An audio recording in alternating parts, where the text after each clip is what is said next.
So, makita kita, suntukin kita eh. Buang ka.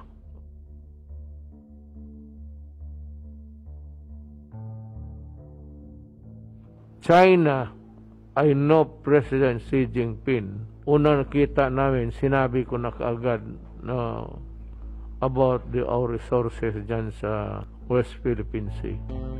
At sabi ko, alam ko na may dalawang taong maingay. Sabi nga ni Xi Jinping, alam namin. Yun yung nagdalawang si Albert pati si Carpio ang nagregalo sa amin yung mga islands mo eh. Nirigalo, namimigay ang mga putang.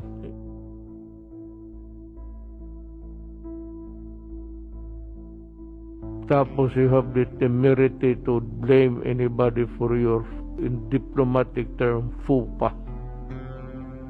Tapos ako ang bintangan ninyo na it happened way back in year 2014.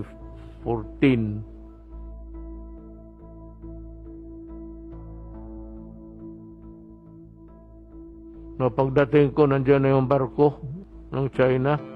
Ang atin ang wala. Buti sana kung nandiyan yung barko ng China, tapos pagdating ko, meron tayong barko. Yun, ibang istorya yun.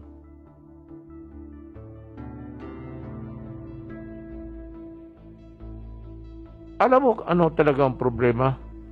Putang ina, wala kayong bayag. Yan ang totoo. Nasa gobyernong ito, kung presidente ka, kung hindi ka marunong pumatay, hindi ka marunong mamatay, hindi walang pag-asa saan ka magtago. Every time there's a conflict, you mean to say, we will hide?